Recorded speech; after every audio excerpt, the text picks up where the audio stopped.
ও নবী আপনার আদেশের অপেক্ষা করতেছি।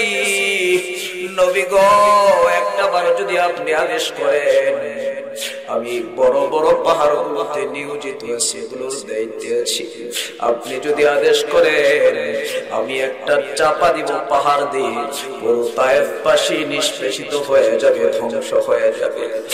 বসুন্ধরাদের মুসলমান ভাইরা আমার, কেমন নবী পাইলাম মুসলমান ভাইরা আমার, আমার নবীর কত মায়া, আমার নবীর কত দয়া, এত মায়ার নবী, নবী এত ব্যতীত হওয়ার পর রক্তাক্ত অবস্থা আমার নবী, নবী ওই সময় ডাক দিয়ে কয় ও ফেরেশতা শোনো, আমার মাওলা তো আমার দুনিয়ার কোন মানুষের কি ধ্বংসের জন্য পাঠায় নাই, আমার মাওলা তো আমার দুনিয়ার কোন মানুষকে বদদুয়া দেওয়ার জন্য পাঠায় নাই। ও বসুন্ধরাদের মুসলমান ভাইরা আমার, আজকে দুনিয়ার মধ্যে তুমিও চলো আমিও চলি, বিশ্ব নবীর উম্মত বলে পরিচয় দাও।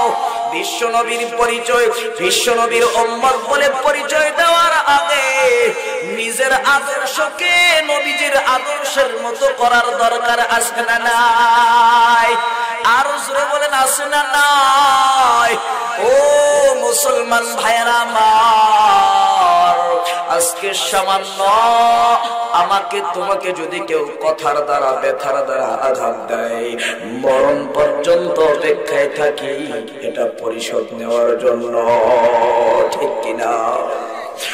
আর আমার নবীকে রক্তাক্ত করে ফেলেছে, আমার নবীর হুঁশ ফিরে আসে না, এমন মারা মারলো তায়েফের নিষ্ঠুর সন্তানরা। নবী আমার ডাক দিয়ে কই ফেরেশতা শোনা শোনা, যদিও তায়েফবাসী আমি নবীকে আজকে চিনল না, যদিও তারা আমার দাওয়াতকে গ্রহণ করল না, আমি পয়গম্বর আশা রাখি এই তাদের পরবর্তী আওরস থেকে এমন কিছু মানুষ আসবে যারা ইসলামের সুশীতল ছায়াতলে আশ্রয় গ্রহণ করবে, এক আল্লাহর ইবাদত বন্দেগী করবে। ও বসুন্ধরাদের যুবক ভাইরা আমার, ও মায়েরা, ও বোনেরা, দিলের কান লাগায় শুনো মা, ও বৃদ্ধ বাবারা, আমার নবীর ঘটনা শুনে, আমার নবীর কথা শুনে দিলটাকে নরম করে যদি এক ফোঁটা চোখের পানি ফালাইতে পারো গো বাবা, হতে পারে এক ফোঁটা চোখের পানির উসিলায় আমার আল্লাহ কিয়ামতের কঠিন ময়দানে জাহান্নাম থেকে মুক্ত করে জান্নাতের মেহমান বানায়া দিবে। সুবহানাল্লাহ। ও মুসলমান ভাইরা আমার, জিবরাইল আলাইহিস সালাতু ওয়াস সালাম জান্নাত থেকে একটা বুরাক নিয়ে আমার নবীর সামনে হাজির হয়ে গেল। আল্লাহু আকবার বলে, জান্নাতি বুরাক আমার নবীর সামনে হাজির করে দিল। ডাক দিয়া কও পয়গম্বর, বুরাকের উপর বসেন, এই বুরাক দিয়ে আজকে আপনাকে নিয়ে ভিন্ন রকম একটা সফর হয়ে যাবে। আমার নবী বুরাকের উপর উঠবে, এমন সময় বুরাকটা লাগাম দিয়ে বাধা দেয়, নাড়াচাড়া করে, কেমন যেন মান অভিমান। জিবরাইল ডাক দিয়া কয় ও বুরাক, এ বুরাক তুই তো জানো না আজকে কার সওয়ার হবে তোর উপরে? এমন একজন দামি মানুষের সওয়ার, এমন একজন দামি মানুষ আজকে তোর উপর বসবে, সফর করবে রে বুরাক। যেই রহমতের মানুষ, এই যে মানুষটার রহমতের ছোঁয়া না লাগলে আল্লাহর আরশ সৃষ্টি হতো না, জমিন সৃষ্টি হতো না। আসমান জমিন গোটা কুল কায়নাত কোনো কিছুই হতো না যেই মানুষটার রহমতের ছোঁয়া না লাগলে আমি জিব্রাইলের সৃষ্টি হতো না, তুই বুরাকেরও জন্ম হতো না। এ বুরাক এমন একজন দামি মানুষ, রাহমাতুল লিল আলামিন, বিশ্ব নবী আজকে তোর উপর সওয়ার হবে রে বুরাক, তুই কেন নাড়াচাড়া করো? জিব্রাইল আমিনের এই কথা শোনার পর বুরাক চোখের পানি ছেড়ে দেয়, ডাক দিয়ে বলে মালিক, ও মালিক, না জানি বিশ্ব নবীর সাথে আমার বেয়াদবি হয়ে গেল। বুরাক চোখের পানি ছেড়ে দিল, বুরাক ঘাড়টাকে মাথাটাকে নত করে দিল, লজ্জায় মাথাটাকে নত করে দেয়। আর বুরাক কেমন জানি তার চাহনি দিয়ে গাড়টাকে উল্টো করে, তার চাহনি দিয়ে কেমন জানি আমার নবীকে বুঝায়, পিঠ পেতে দিছে, ও পয়গম্বর তাড়াতাড়ি আমার উপর উঠেন, আপনি বড় দামি মানুষ, আপনি বড় বরকতি মানুষ, তাড়াতাড়ি আমার পিঠের উপর উঠে বসেন। আমার নবী উঠে বসে গেল। সুবহানাল্লাযী আসরা বিআবদিহি লাইলাম মিনাল মাসজিদিল হারাম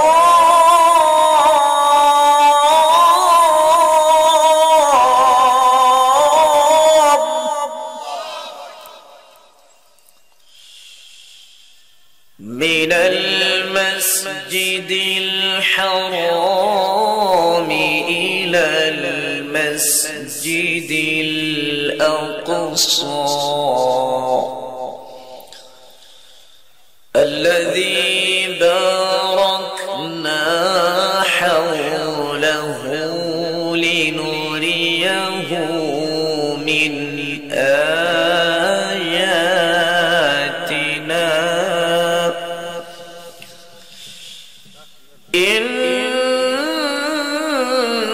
إنه هو السميع البصير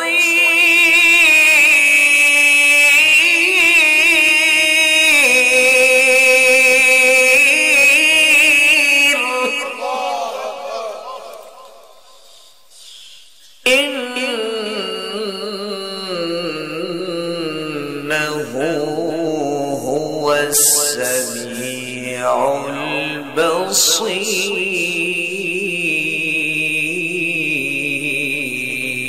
البصير. وقال النبي صلى الله عليه وسلم يحدث أن رسول الله صلى الله عليه وسلم قال فرج عن سقف بيتي وأنا بمكة فنزل جبريل عليه السلام ففرج صدري ثم غسله بماء زمزم ثم جاء بقسط من ذهب ممتلئا حكمة وإيمانا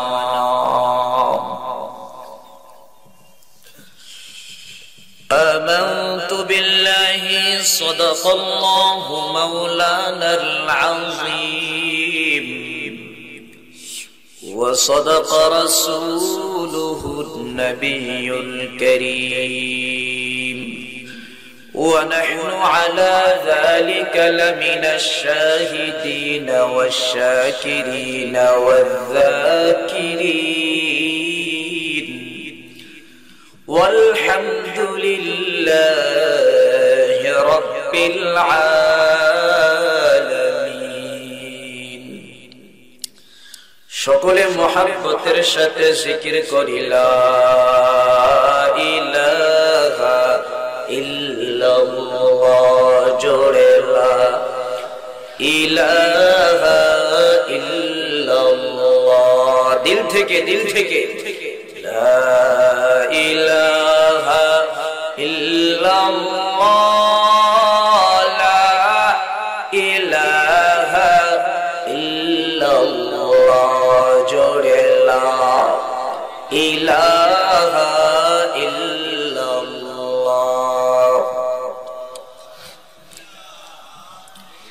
অন্তর থেকে বলবো আমরা দিল থেকে লা ইলাহা ইল্লাল্লাহ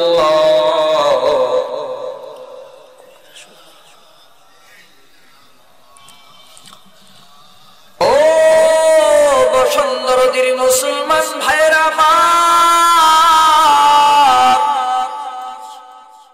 এই যে আমরা জিকির করতেছি এটা কার সন্তুষ্টির জন্য আর উসরে বলতে হবে কার জন্য আমার মাওলা পাকের সন্তুষ্টির জন্য আমরা জিকির করি জিকির করলে খুশি হয় কে আর উসরে বলেন খুশি হয় কে বসুন্ধরার মায়েরা মা বোনেরা মাইকের আওয়াজ কি তোমাদের করে যায় না গো মা ও যুবক ভাইরা ও বৃদ্ধ বাবারা আজকের এই জান্নাতের বাগান তো প্রতিদিন থাকবে না গো বাবা সুরে বলেন ঠিক কিনা বসুন্ধরা দিয়ে এলাকায় কি অল্প সংখ্যক মানুষ নাকি আরো আছে যুবক ভাইরা বৃদ্ধ বাবারা যাদের কানে মাইকের আওয়াজ যায় আমি দুটো হাতে ধরে আপনাদেরকে বলি আপনাদের কাছে আমার একটা দরখাস্ত এই জান্নাতের বাগানে যারা রাস্তাঘাটে দোকানপাটে ঘোরাফেরা করছো আমি দৃষ্টি আকর্ষণ করব জান্নাতের বাগানে তাদেরকে যেন আমার আল্লাহ নিয়ে আসেন সকলে বলেন আমিন তাহলে জোরে বলেন জিকির করলে খুশি হয় কে মাওলা ডাক দিয়া কয় ও গোলাম ফাজকুরুনি ও বান্দা আমি আল্লাহকে ডাকো আযকুরুকুম তাহলে আমি মাওলাও তোমাকে স্মরণ করব সুবহানাল্লাহ এজন্য ভাইরা আমার মাওলা পাকের জিকির করব দিল থেকে রাজি আছি তো ইনশাআল্লাহ রাজি থাকলে একটু মুহাব্বতের সাথে পড়ি লা ইলাহা ইল্লাল্লাহ লা ইলাহা ইল্লাল্লাহ জোরে লা ইলাহা ইল্লাল্লাহ লা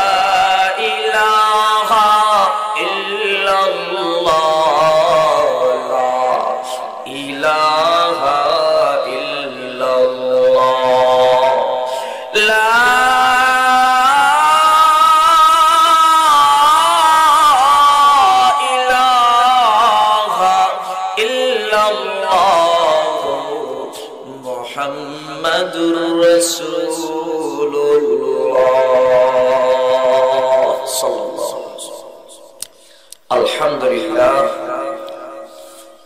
ঐতিহাসিক খানকে হাবিবিয়ার উদ্যোগে 63তম 5 দিন ব্যাপী আজিমুশ শান তাফসীরুল কোরআন মাহফিল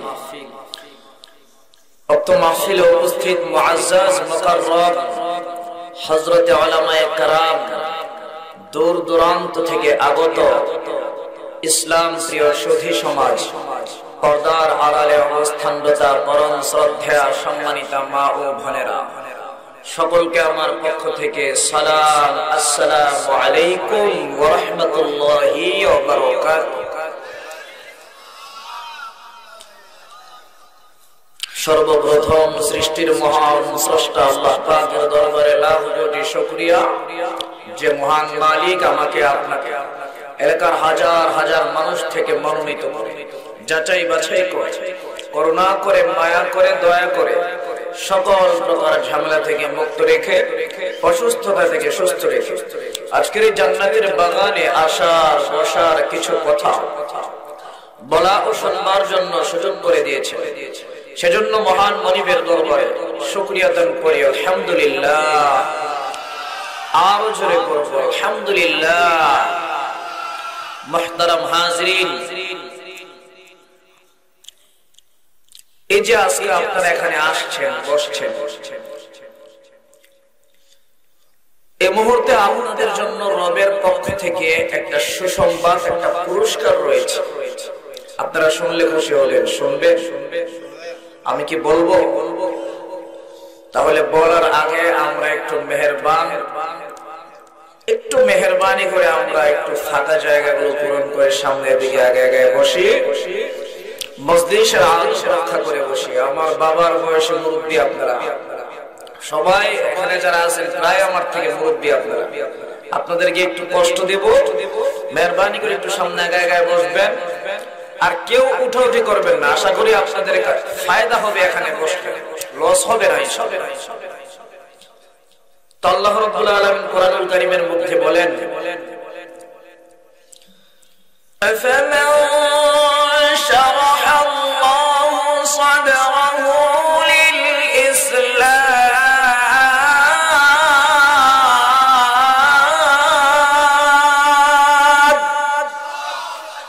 ফাহুয়া আলা নূরিন মির রাব্বিহি فويل للقاسية قلوبهم من ذكر الله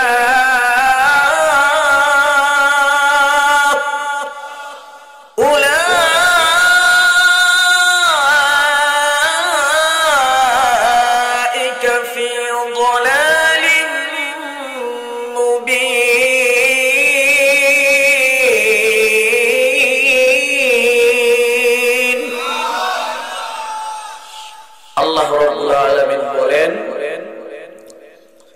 দিন শিখার জন্য, ইসলাম ধর্মকে জানার জন্য, কোরআন এবং হাদিসের আলোচনা শোনার জন্য যার দিলটাকে আমি আল্লাহ কবুল করেছি, সারাক্ষণ আমি আল্লাহ ওই বান্দার অন্তরটাকে স্পেশাল নূরের আওতাধীন করে রাখি। সুবহানাল্লাহ। তো আজকে যারা এই বসন্তরদী এলাকা থেকে আল্লাহর কাছে নির্বাচিত, বাছাইকৃত মেহমান হয়ে যারা এই জান্নাতের বাগানে আসলেন, বসলেন, মালিক বলেন এই মানুষগুলোর অন্তর আমি আল্লাহ কবুল করেছি এবং সারাক্ষণ আমি আল্লাহ নূরের স্পেশাল আওতাধীন করে রাখি। সুবহানাল্লাহ। এই বসন্তরদী এলাকার মুসলমান আপনারা, এলাকার মানুষ আপনারা হয়তো অনেকে আমাকে চেনেন, আমিও এলাকার সন্তান। আমাদের বাড়ি হলো বারদি, শান্তির বাজার সংলগ্ন চেঙ্গাকান্দি গ্রাম। সবাই চিনেন, কি বলেন? ঠিক কিনা? তো এই মাহফিলে আপনাদের এলাকার ওলিয়ে কামেল আল্লামা মুফতি হাবিবুজ্জামান সাহেব, আজ থেকে 5 বছর আগে আমি হুজুরের সামনে কোরআন থেকে তেলাওয়াত করেছিলাম। হুজুর আমার মাথায় হাত দিয়ে দোয়া করছিলেন। হুজুর যে করে মুহাব্বত করতেন, হ্যাঁ করে তুই তুই করে বলতেন। কি বলেন? ঠিক কিনা? আমারে বলছিলেন যে তুই একদিন অনেক বড় হবি, তবে আল্লাহ কবুল করবে। আজ থেকে 5 বছর আগের কথা। কত বছর আগের কথা? হুজুরের দোয়ার বরকতে আজকে সারা বাংলাদেশে ওয়াজ মাহফিল করি। আপনারা খুশি না বেজার? আমি হুজুরের দোয়া পাইছি। আর আমার চেহারাটা দেখলে হুজুর কইতো যে কারি সাহেব, কারি সাহেবের কোরআন তেলাওয়াত করতো। আহমদুল্লাহ ভাইরে কইতো আহমদুল্লাহ, কারি সাহেবের কোরআন তেলাওয়াত করতো। সুবহানাল্লাহ।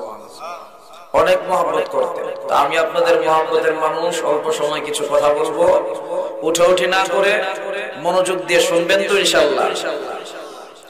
আমি যে আয়াতে কারিমা তেলাওয়াত করেছি, রাসূল আরবি সাল্লাল্লাহু আলাইহি ওয়াসাল্লামের লক্ষ লক্ষ হাদিসে মুবারাকা থেকে একটি হাদিস শরীফ তেলাওয়াত করেছি।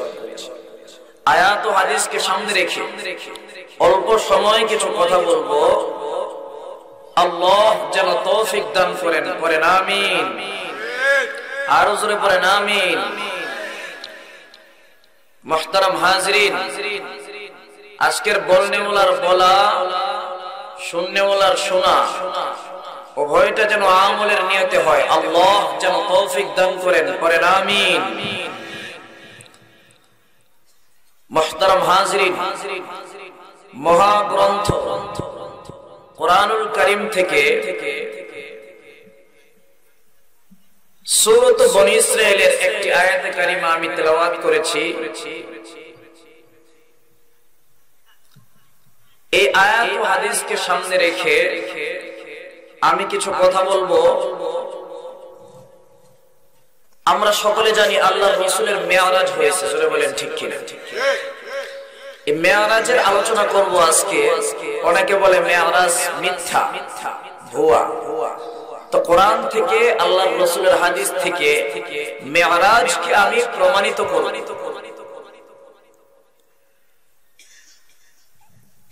আসসালামু আলাইকুম।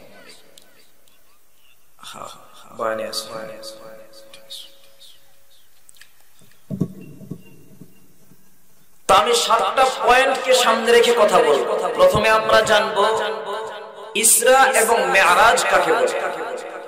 2 নম্বরে আমরা জানবো মেরাজের আগে আল্লাহর রাসূল সাল্লাল্লাহু আলাইহি সাল্লামের অবস্থাটা কেমন ছিল। 3 নম্বরে আমরা জানবো কোরআনে এবং হাদিসের বিশুদ্ধ বর্ণনা থেকে মেরাজের ঘটনা।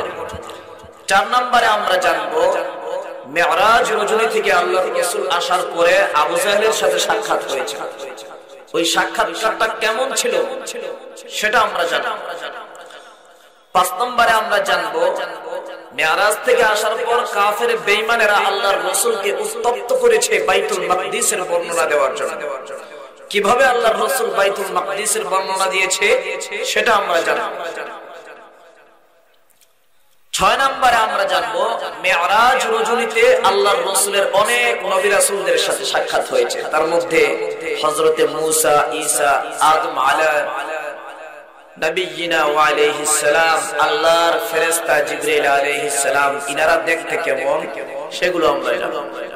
7 নম্বরে আমরা জানবো মেরাজ রজনী থেকে, এই মেরাজ থেকে আল্লাহর রাসূল অনেক কিছু পেয়েছেন। তার মধ্যে গুরুত্বপূর্ণ কয়টি বিষয় বিশুদ্ধ বর্ণনা থেকে আমরা জানবো। তা আসুন আমরা প্রথমে জানবো ইসরা এবং মেরাজ কাকে বলে। ইসরা হলো মসজিদে হারাম থেকে বাইতুল মাকদিস পর্যন্ত আল্লাহর রাসূলের রাত্রিকালীন একটা ভ্রমণ হয়েছে। রাত্রিকালীন ভ্রমণটাকে বলা হয় ইসরা। আমার কথা কি বুঝতেছেন? আর বাইতুল মাকদিস থেকে ঊর্ধ্ব আকাশ তথা আল্লাহর আরশ পর্যন্ত আল্লাহর রাসূলের রাত্রিকালীন যে সফরটা হয়েছে সেটাকে বলা হয় মেরাজ। ইসরা এবং মেরাজ বুঝাইতে পারলাম তো? এবার আসেন মেরাজের আগে 2 নম্বর পয়েন্ট, আল্লাহর রাসূলের অবস্থাটা কেমন ছিল। আম্মা জান আয়েশা সিদ্দিকা রাদিয়াল্লাহু তাআলা আনহা আমার আপনার নবীকে প্রশ্ন করলেন, ও নবী, উহুদের যুদ্ধের দিন আপনি যে পরিমাণ কষ্ট পেয়েছিলেন, জীবনে আর কোনদিন এ পরিমাণ কষ্ট আপনি পেয়েছেন কিনা? প্রশ্ন করেছেন কে? আম্মা জান আয়েশার প্রশ্নের জবাব দিয়ে পয়গম্বর ডাক দিয়া কয়, ও আয়েশা, তোমার গোষ্ঠীর লোকেরা, তোমার বংশের লোকেরা আমি নবীকে তায়েফের জমিনে যে পরিমাণ কষ্ট দিয়েছে, আমি নবী উহুদ যুদ্ধের দিন অনেক কষ্ট পেয়েছি, কথা সত্য। কিন্তু তোমার বংশের লোকেরা তায়েফের জমিনে আমাকে যে পরিমাণ কষ্ট দিয়েছে, এমন কষ্ট আমি নবী জীবনে আর কোনদিন পাই নাই। পয়গম্বর ডাক দিয়া কয়, আয়েশা,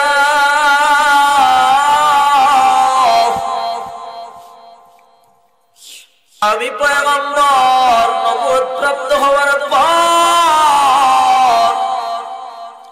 9 বছর পর্যন্ত দ্বীন প্রচার করার পর 9 বছর পর্যন্ত কালিমার দাওয়াত দেওয়ার পর মুষ্টিময় কিছু মানুষ ইসলামের সুশীতল ছায়াতলে আশ্রয় গ্রহণ করেছে।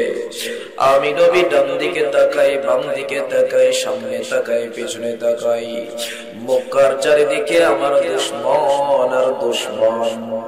আমি নবীর ইসলাম প্রচার করতে বড় কষ্ট হয়। এজন্য আমি চিন্তা করলাম, ওই যে তায়েফে যাই, তায়েফ টানতে গিয়ে ওখানে যদি কিছু মানুষকে আমি ইসলামের সুশীতল ছায়াতলে নিয়ে আসতে পারি, কালিমার দাওয়াত দিয়ে কিছু মানুষ যদি আমি ইসলামে নিয়ে আসতে পারি, তাহলে আমি নবীর ইসলাম প্রচার করা বড় সহজ হবে। এই চিন্তা করে আমার নবী তায়েফে সফর করে, তায়েফে সফর করার পর সর্বপ্রথম আমার নবীর সঙ্গে একজন বান্দার সাক্ষাৎ হয়। তার নাম হলো ইবনে আবদে ইয়ালিল ইবনে কুলাল। ওই লোকটার সামনে যায় আমার নবী নিজেকে পেশ করলেন। ইবনে আবদে ইয়ালিল ইবনে কুলাল আমার নবীকে কোনো পাত্তা করলো না। ভিন্ন বর্ণনায় আসে আমার নবীর সাথে সর্বপ্রথম 3 জন মানুষের সাক্ষাৎ হয়। প্রথম জনের নাম হলো হাবিব, দ্বিতীয় জনের নাম হলো মাসউদ, তৃতীয় জনের নাম হলো ইবনে আবদে ইয়ালিল ইবনে কুলাল। আমার নবী তায়েফে যাওয়ার পর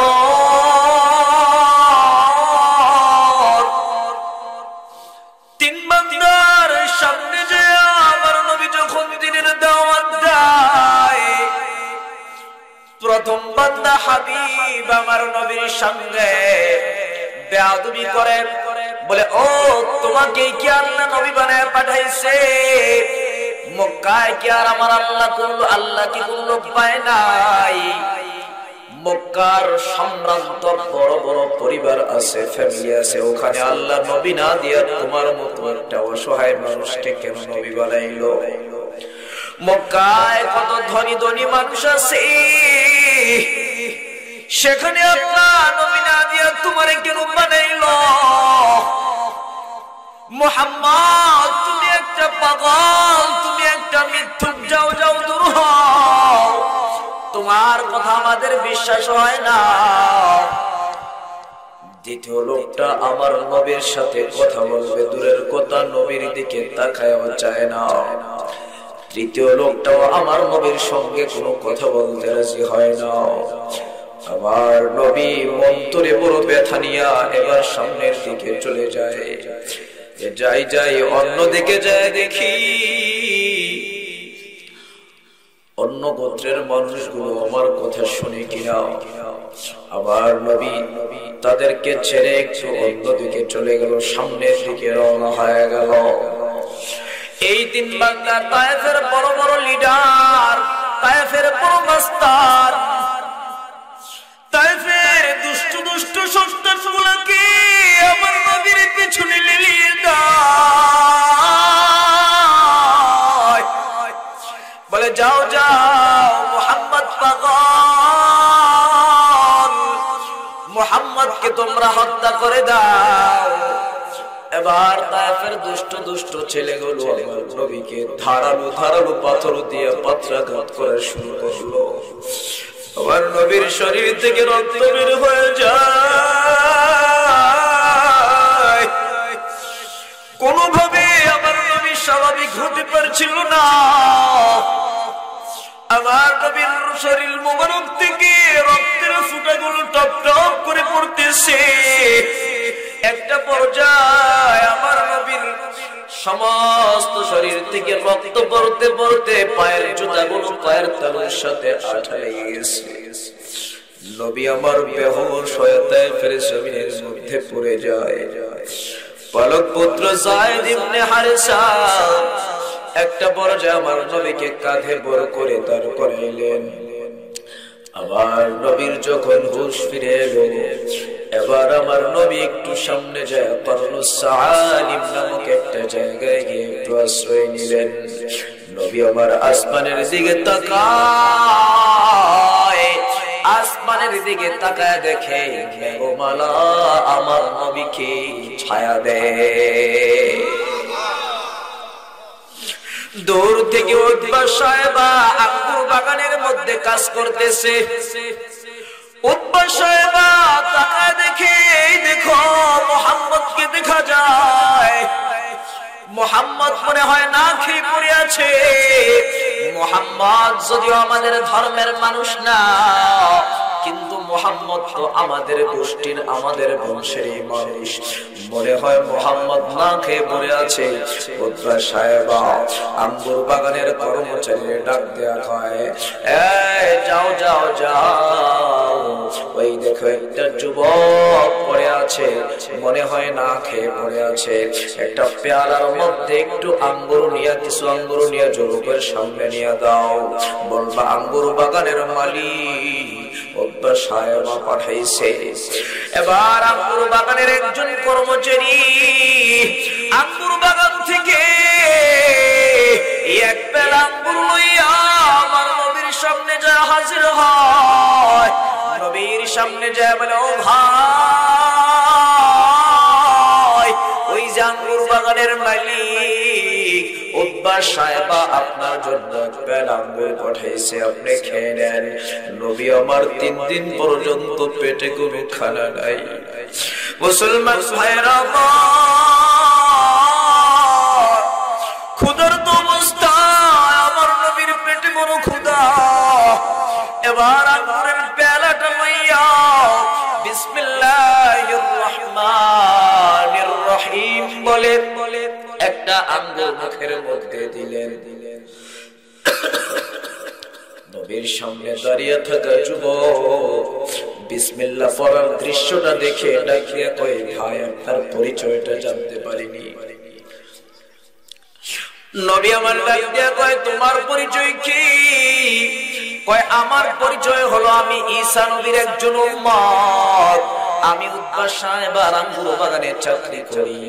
আবার নবী ডাক দিয়ে কয়, আমার পরিচয় শোনো, আমি হলাম আখিরি জামানার পয়গম্বর মুহাম্মাদুর রাসূলুল্লাহ সাল্লাল্লাহু আলাইহি ওয়াসাল্লাম। বসুন্ধরার মুসলমান ভাইরা আমার, নবীর সামনে দাঁড়িয়ে থাকা যুবক নবীর সংবাদ শোনার পর ডাক দিয়া কয়, পয়গম্বর, আমি আমাদের ধর্মের ইনজিল কিতাবের মধ্যে যেদিন থেকে পড়লাম আখিরি জমানার একজন নবী আসবে, নাম হবে মুহাম্মদ। তায়েফে দিন প্রচার করার জন্য যাবে। দিন প্রচার করার অপরাধে তায়েফের নিষ্ঠুর সন্তানদের হাতে আক্রমণরত অবস্থায় আমাদের এই আঙ্গুর বাগানে আইসা, আঙ্গুর বাগানের পাশে আইসা আশ্রয় নিবে। ও পয়গম্বর, যেদিন থেকে আমি আমাদের ধর্মের কিতাবের মধ্যে এটা আমি পাইলাম নবী গো, ওই দিন থেকে আমি আর দেরি না করিয়া আমি সাথে সাথে উতবা সাহেবের আঙ্গুর বাগানে চাকরি নেই। উদ্দেশ্য আমি চাকরি করে বেতন পাবো না, না, উদ্দেশ্য আমার টাকা পয়সা না, উদ্দেশ্য আমার দুনিয়াদারি না, উদ্দেশ্য হলো আমি আমার বিশ্ব নবীর নুরানি চেহারা একটা বার তাকায় তাকায় দেখবো। মুসলমান ভাইরা আমার, নবীর সামনে দাঁড়িয়ে থাকা যুবক ডাক দিয়ে গো, পয়গম্বর, আর দেরি না করিয়া তাড়াতাড়ি আপনি আমারে কালিমা পড়ে মুসলমান বানায়া দেন। লা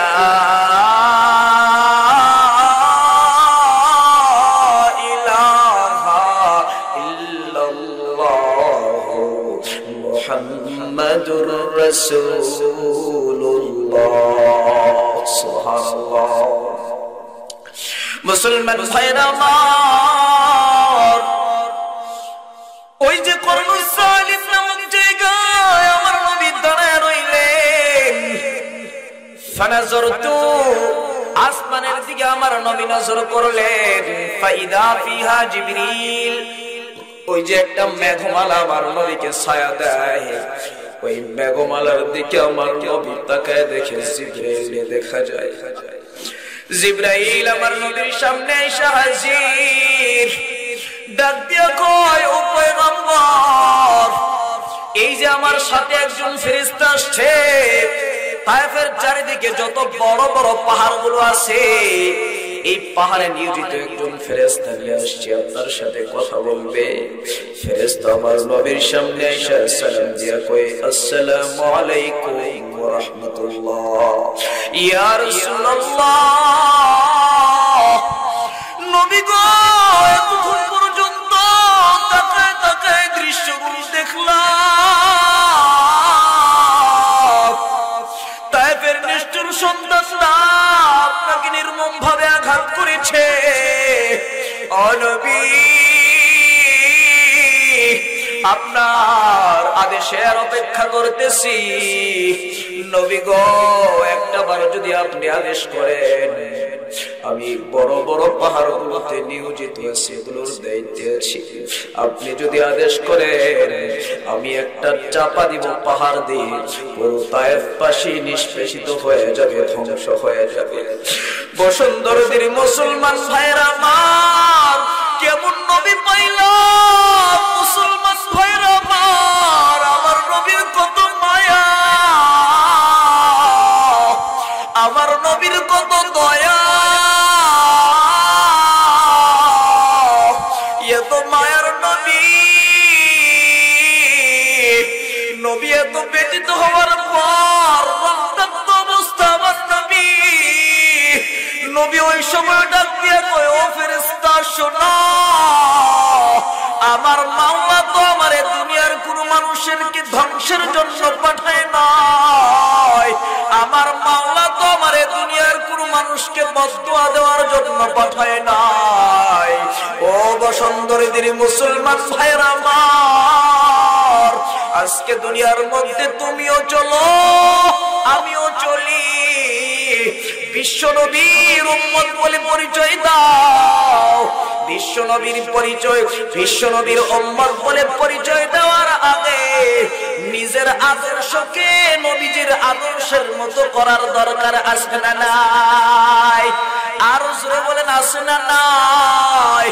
ও মুসলমান ভাইরা আমার, আজকে সামান্য আমাকে তোমাকে যদি কেউ কথার দ্বারা ব্যথার দ্বারা আঘাত দেয়, মরণ পর্যন্ত অপেক্ষায় থাকি এটা পরিশোধ নেওয়ার জন্য, ঠিক কিনা? আর আমার নবীকে রক্তাক্ত করে ফেলেছে, আমার নবীর হুঁশ ফিরে আসে না।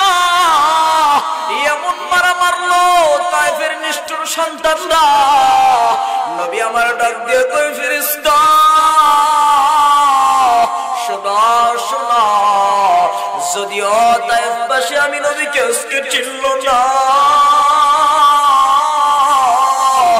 যদিও তারা আমার দাওয়াতকে গ্রহণ করলো না, আমি পয়গম্বর আশা রাখি এই তাদের পরবর্তী আওরস থেকে এমন কিছু মানুষ আসবে যারা ইসলামের সুশীতল ছায়াতলে আশ্রয় গ্রহণ করবে, এক আল্লাহর ইবাদত বন্দেগী করবে।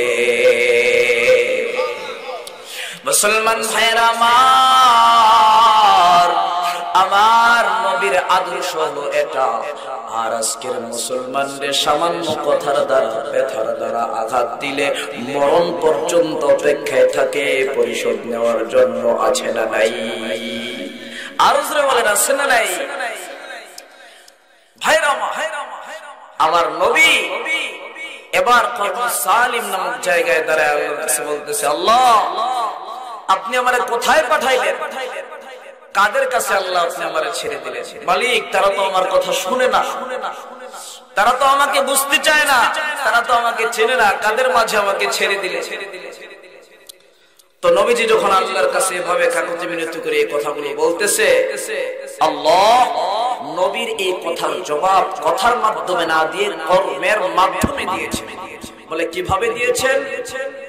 এই যে তায়েফের নিষ্ঠুর সন্তানরা আল্লাহর রাসূলকে এত পরিমাণ কষ্ট দিয়েছে, আঘাত দিয়েছে, এই কষ্টকে লাঘব করার জন্য, আমার নবীকে সান্ত্বনা দেওয়ার জন্য আল্লাহ সশরীরে জাগ্রত অবস্থায় রাতের সামান্য অল্প অংশে দুনিয়ার জমিন থেকে স্বয়ং আল্লাহর আরশ পর্যন্ত আল্লাহ আমার আপনার নবীকে দাওয়াত করে নিয়েছেন, মেরাজ করিয়েছেন। সুবহানাল্লাহ। এই জন্য মেরাজ হয়েছে, বুঝতে পারছেন? এই যে এতক্ষণ তায়েফের ঘটনা শুনলেন, এটা হলো মেরাজের প্রেক্ষাপট। বুঝাইতে পারছি? এখন আসে তৃতীয় নাম্বার পয়েন্ট। অনেকে কয় মেরাজ ভুয়া। এখন আপনাদের সামনে আমার পাশে বসা আছে মাওলানা আহমদুল্লাহ ভাই, আহমদুল্লাহ হোসেন, আমাদের এলাকার ওলি কামেল আল্লামা মুফতি হাবিবুজ্জামান সাহেব, মুফতি আজম, বড় একজন আলেম আমরা হারিয়ে ফেলেছি। মুফতি হাবিবুজ্জামান সাহেব সহ এদেশের যত বড় বড় উলামায়ে কেরাম আছে, উলামায়ে দেওবন্দি আলেম সহ সমস্ত আলেমদের একই মত এবং আল্লাহর কোরআন থেকে আমরা আজকে প্রমাণ করব। মাওলানা আহমদুল্লাহ ভাই এখানে বসা আছে, যে কোরআন থেকে মেরাজকে প্রমাণ করব, রাসূল আরবি সাল্লাল্লাহু আলাইহি সাল্লামের বিশুদ্ধ বর্ণনা হাদিস শরীফ থেকে মেরাজকে প্রমাণ করব। এবার আসেন 3 নাম্বার পয়েন্ট, মেরাজের ঘটনা আমরা শুনবো কোরআন এবং হাদিসের বিশুদ্ধ বর্ণনা থেকে। আসুন আমরা কোরআন থেকে সূরা বনী ইসরাঈল আয়াত শুনি। আল্লাহ বলেন, সুবহানাল্লাযী আসরা বি'আবদিহি লাইলান মিনাল মাসজিদিল হারাম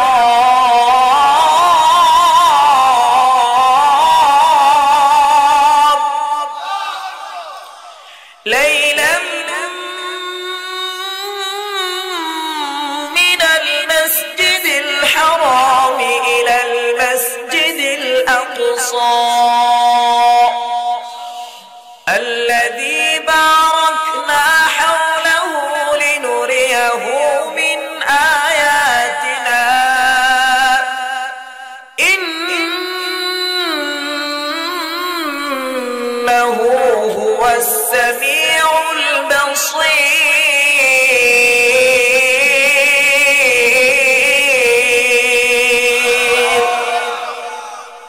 أرجو الله أكبر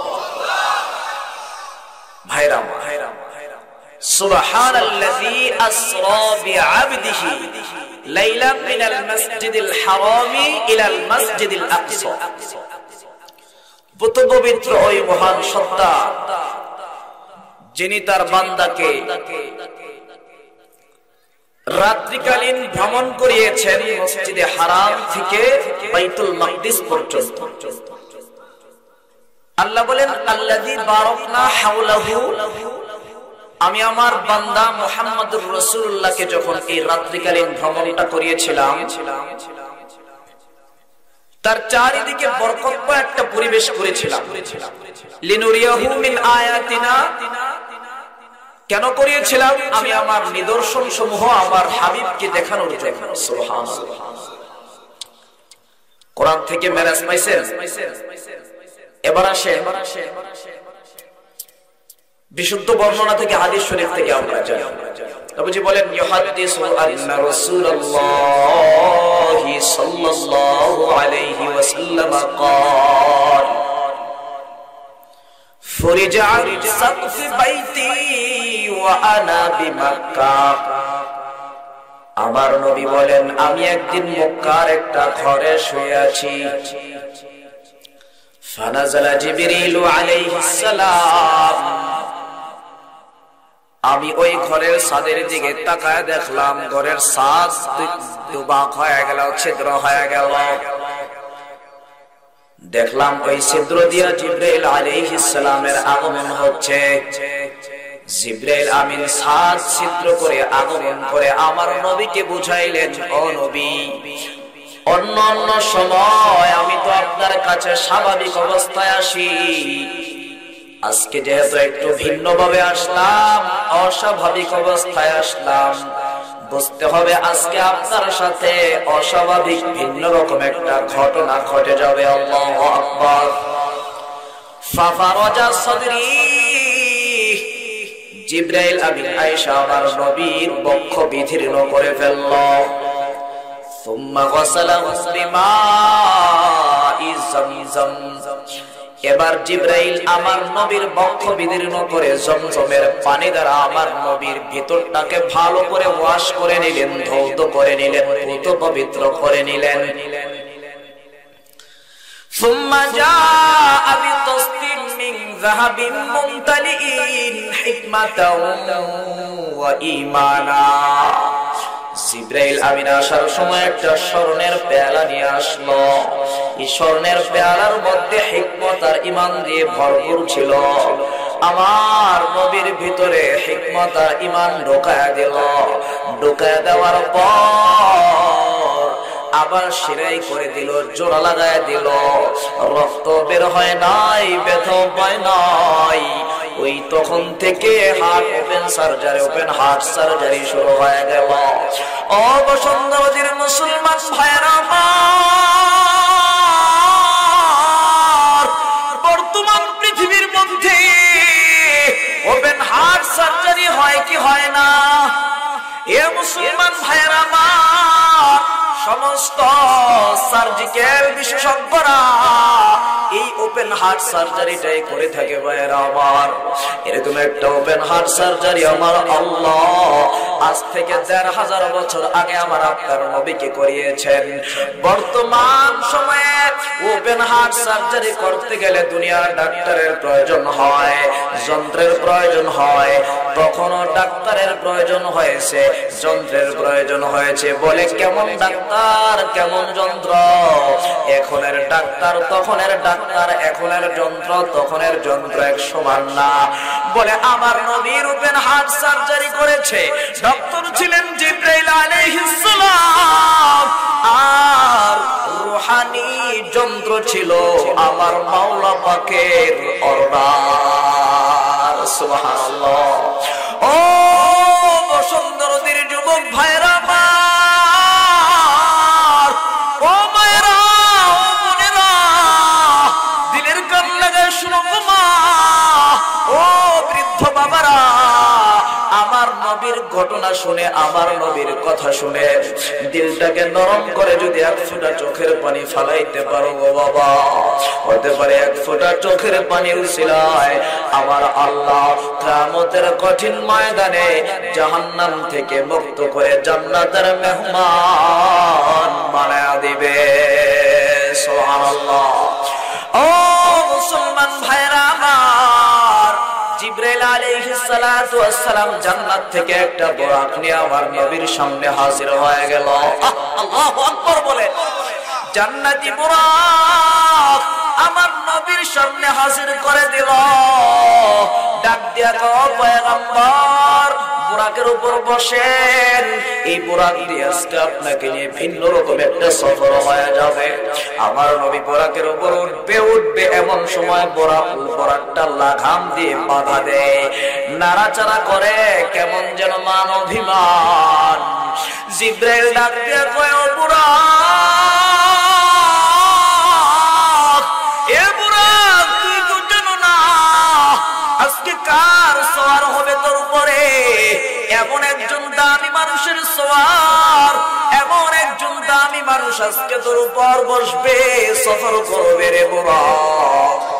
যেই রহমতের মানুষ, এই যে মানুষটার রহমতের ছোঁয়া না লাগলে আল্লাহর আরশ সৃষ্টি হতো না, জমিন সৃষ্টি হতো না, আসমান জমিন গোটা কুল কায়নাত কোনো কিছুই হতো না। যেই মানুষটার রহমতের ছোঁয়া না লাগলে আমি জিবরাইলের সৃষ্টি হতো না, তুই বুরাকেরও জন্ম হতো না। এ বুরাক এমন একজন দামি মানুষ, রাহমাতুল লিল আলামিন, বিশ্ব নবী আজকে তোর উপর সওয়ার হবে রে বুরাক, তুই কেন নাড়াচাড়া করো? জিবরাইল আমিনের এই কথা শোনার পর বুরাক চোখের পানি ছেড়ে দেয়,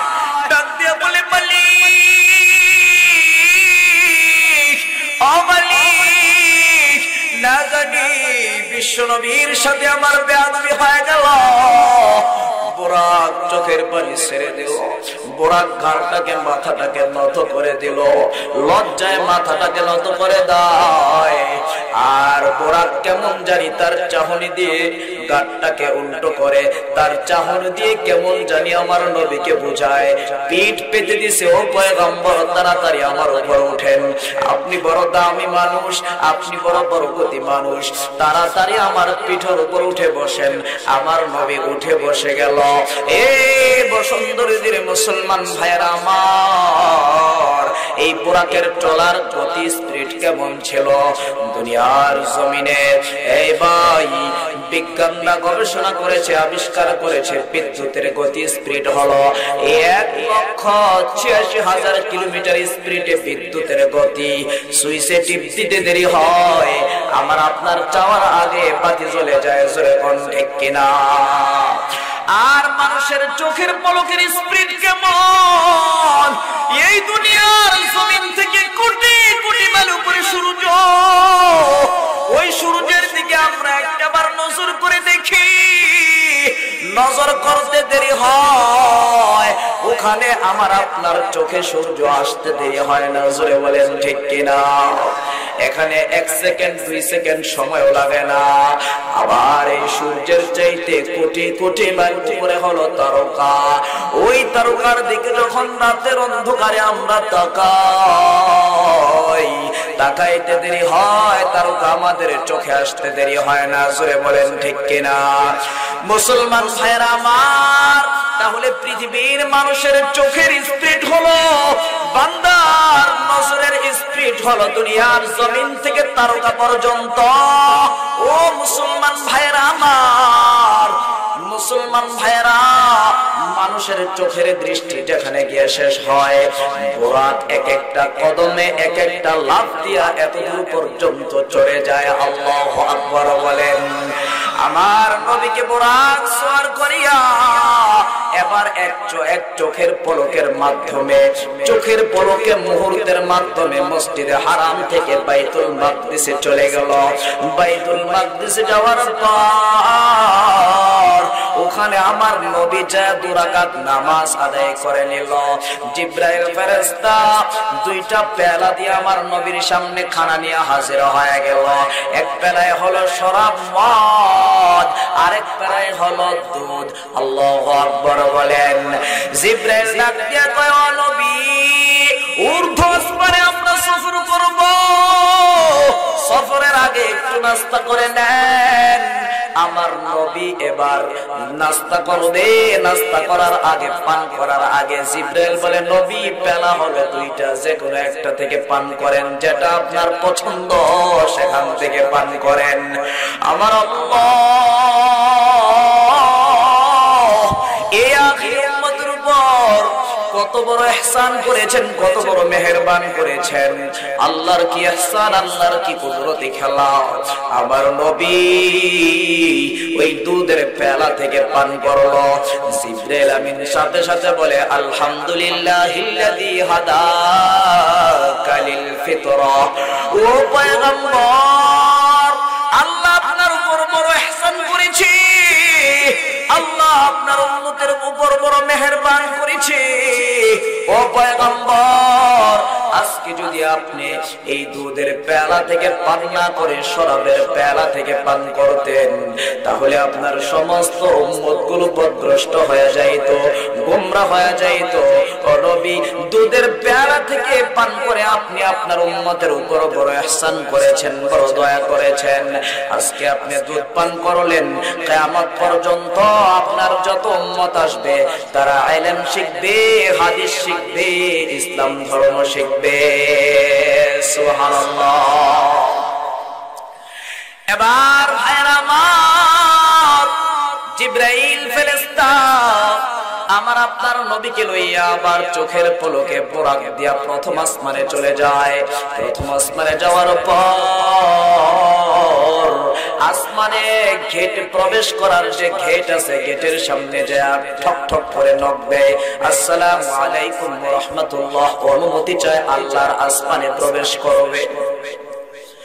আসমানের ফেরেশতা ডাক দিয়া কয়, মা কে? বলে, না জিবরাইল, আমি জিবরাইল। মান মাআকা, সাথে কে? বলে মুহাম্মাদুর রাসূলুল্লাহ সাল্লাল্লাহু আলাইহি ওয়াসাল্লাম। প্রথম আসমানের গেটে পাহারাদাররত অবস্থায় প্রথম আসমানের গেটের যে দারোয়ান, ওই ফেরেশতা ডাক দিয়া কয়, ও জিবরাইল, আল্লাহ যে আজকে আপনারে দুনিয়াতে পাঠাইছে একজন বিশেষ মেহমান আল্লাহর আরশে নিয়ে যাওয়ার জন্য, তিনি কি আপনার সাথে? আল্লাহু আকবার বলেন। বলে হ্যাঁ, আল্লাহর বিশেষ মেহমান মুহাম্মাদুর রাসূলুল্লাহ সাল্লাল্লাহু আলাইহি ওয়াসাল্লাম আমার সাথে। সঙ্গে সঙ্গে দরজাটা খুলে দিল। সুবহানাল্লাহ। এখন তো আপনারা আমাকে প্রশ্ন করবেন, ও হুজুর, জিবরাইল হলো সমস্ত ফেরেশতাদের সরদার, সমস্ত ফেরেশতাদের লিডার, এত দামি একজন মর্যাদা সম্পন্ন একজন ফেরেশতা। আর আমার আপনার নবী হলো সমস্ত নবীদের সরদার, সমস্ত নবীদের লিডার, সমস্ত সৃষ্টির মধ্যে শ্রেষ্ঠ সৃষ্টি। এত দামি দামি মর্যাদা সম্পন্ন দুইজন ব্যক্তি আল্লাহর বাড়িতে প্রবেশ করবে, আল্লাহর আসমানে প্রবেশ করবে, তাহলে আবার অনুমতি লাগবে কেন? প্রশ্ন আসে না নাই? আমার আল্লাহ পৃথিবীর মানুষকে মেরাজের ঘটনার মাধ্যমে শিক্ষা দিয়েছে, ও পৃথিবীর মানুষ শোনো, যত বড় মর্যাদা সম্পন্ন মানুষ হও না কেন, এমপি হও, মন্ত্রী হও, চেয়ারম্যান হও, প্রধানমন্ত্রী হও, রাষ্ট্রপতি হও, পুলিশ হও, র্যাব, আর্মি, বিডিআর হও, কোনো সমস্যা নাই। কারো বাড়িতে যদি প্রবেশ করো, প্রবেশ করার আগে অনুমতি চাও, ঠিক কিনা? আর যদি বলেন ঠিক কিনা? স্বয়ং আল্লাহর রাসূল আল্লাহর আসমানে প্রবেশ করবে, অনুমতি চাইছে। তাহলে আমি আপনি যদি কারো বাড়িতে প্রবেশ করি, অনুমতি চাওয়ার দরকার আছে না নাই? আরো জোরে বলেন, আমি আমার স্ত্রীর রুমে প্রবেশ করব, অনুমতি চেয়ে নিব। মায়ের রুমে প্রবেশ করব, অনুমতি চেয়ে নিব। মুসলমান ভাইরা আমার, অনুমতি চাইলে কি হয়? আমার মা তো এমন অবস্থায় থাকতে পারে ঘরের মধ্যে যে আমার মাকে দেখলে আমার মা আমাকে দেখে লজ্জা পাবে, আমিও আমার মাকে দেখে লজ্জা পাবো।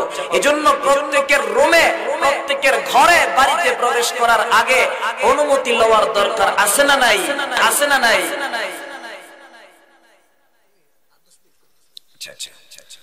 হুজুর চলে আসছে, হুজুরকে আমি বসায় বেশি সময় কষ্ট দেব, অল্প সময় ইনশাআল্লাহ শেষ করে দেব।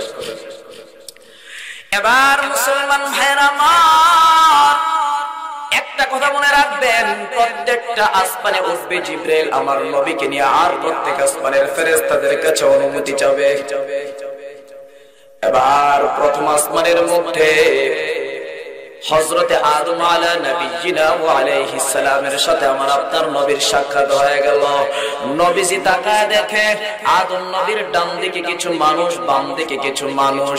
আদম নবী ডান দিকে একবার তাকায় আর মুচকি মুচকি হাসে, বাম দিকে তাকায় আর চোখের পানি ফলে ফলে কান্না করে। আমার নবী ডাক দিয়া কয়, জিবরাইল, এই যে আদম নবী ডান দিকে তাকায় আর মুচকি মুচকি হাসে, বাম দিকে তাকাইলে কান্না করে, কারণটা কি বুঝলাম না। জিবরাইল ডাক দিয়া কয়, নবী গো, ডান দিকের মানুষগুলো হলো জান্নাতি, বাম দিকের মানুষগুলো হলো জাহান্নামী।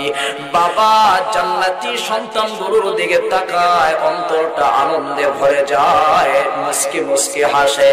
আর বাম দিকে জাহান্নামী সন্তানগুলোর দিকে তাকায়, কষ্টে অন্তরটা ফেটে যায়, চোখের পানি ফেলে কান্না করে। মুসলমান ভাইরা আমার, আদম নবী আমার আপনার নবীকে আহলান সাহলান মারহাবা মারহাবা বলে স্বাগতম জানাইয়া বিদায় দিলেন, দোয়া করে দিলেন।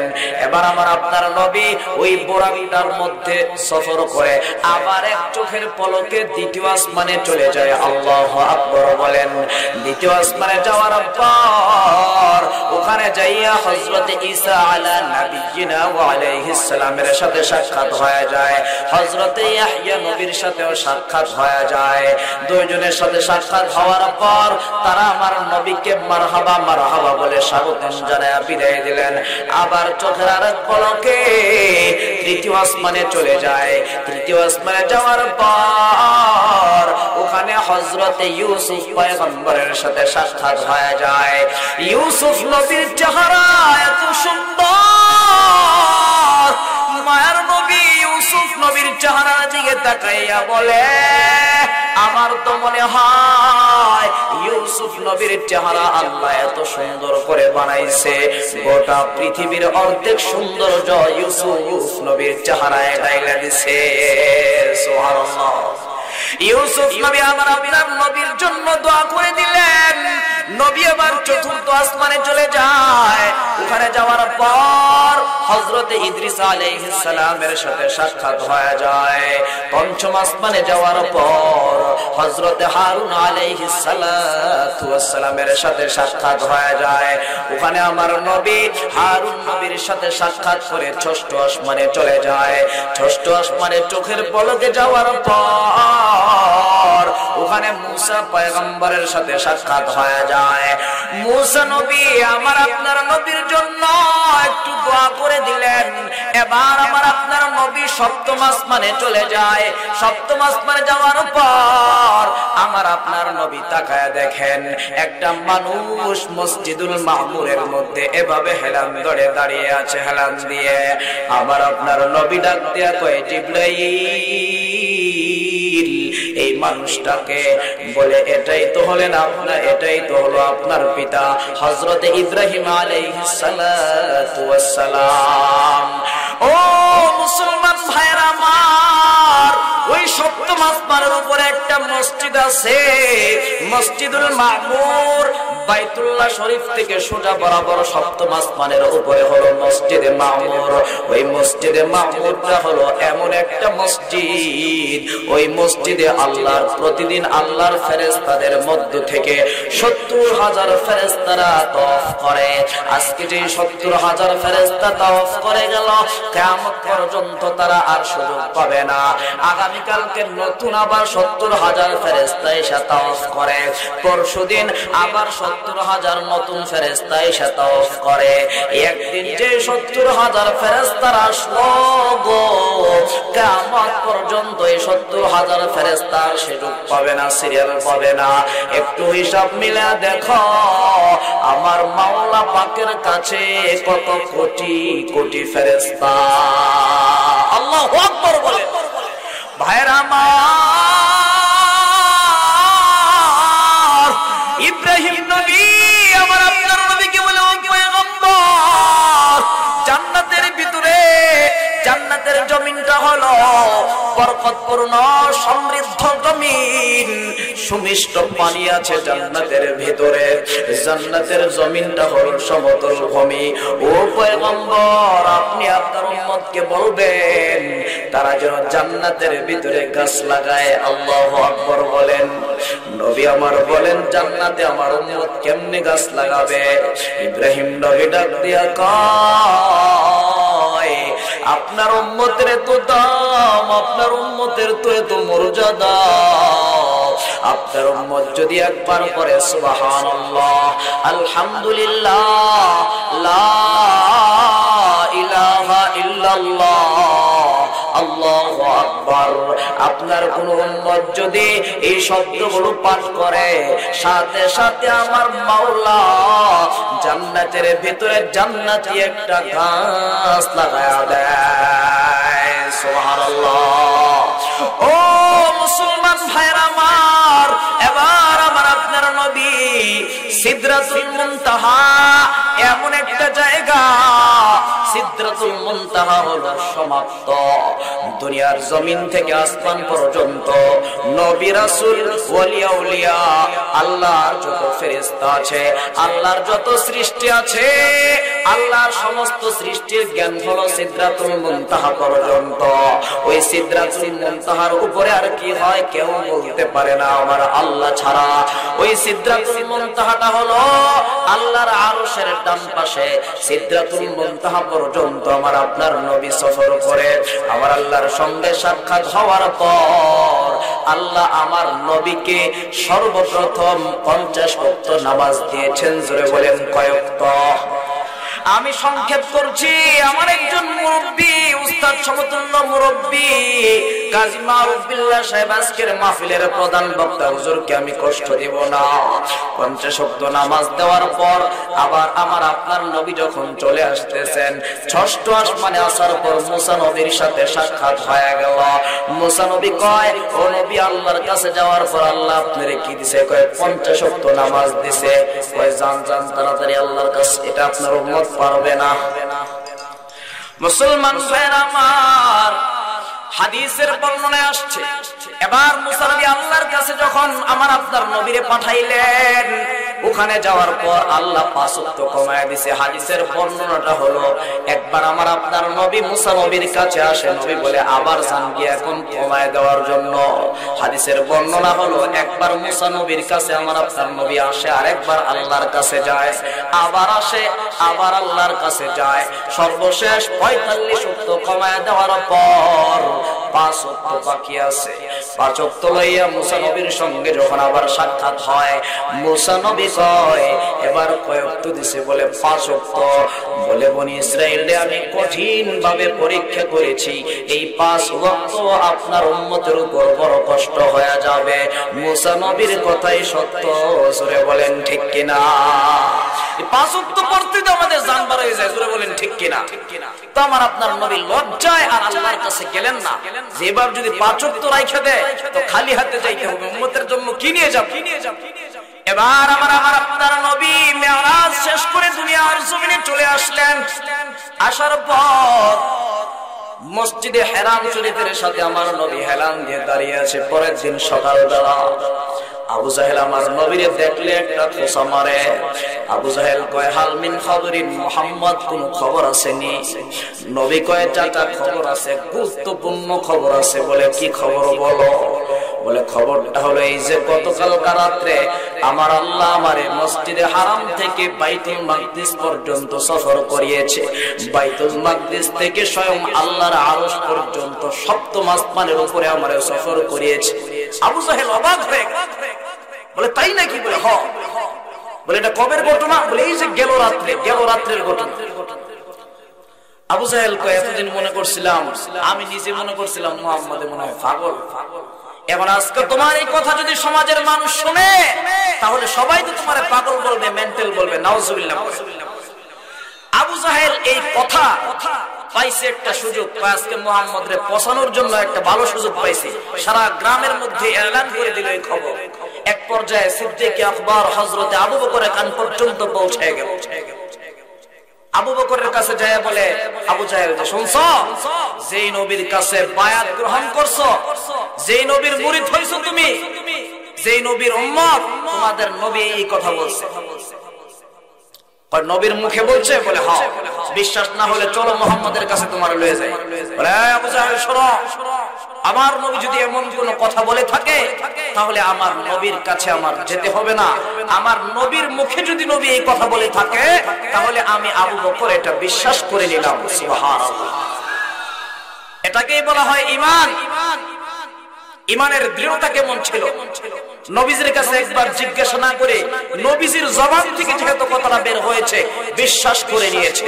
সুবহানাল্লাহ। আরেকজন বেঈমানের বাচ্চা আয়েশা কয়, এই মুহাম্মদ, আচ্ছা তাহলে বলো তো দেখি, তুমি যে সফর করছো কাল রাতে, বলো দেখি বাইতুল মুকাদ্দিসের দরজা জানালা কয়টা? আচ্ছা বলেন তো দেখি। এই যে খানকায়ে হাবিবিয়া অথবা এই যে আনন্দবাজার কেন্দ্রীয় মসজিদ, এই মসজিদের মধ্যে আপনারা অনেকে আছেন 40, 50, 60 বছর, 70 বছর ধরে নামাজ পড়তেছেন। আপনারা কি বলতে পারবেন এখন আনন্দবাজার কেন্দ্রীয় মসজিদে কয়টা জানালা, কয়টা দরজা পারবেন? জোরে বলেন, পারবেন? পারতেন না, কারণ আপনারা দরজা জানালা গোনার জন্য ওখানে যান না। জোরে বলেন ঠিক কিনা?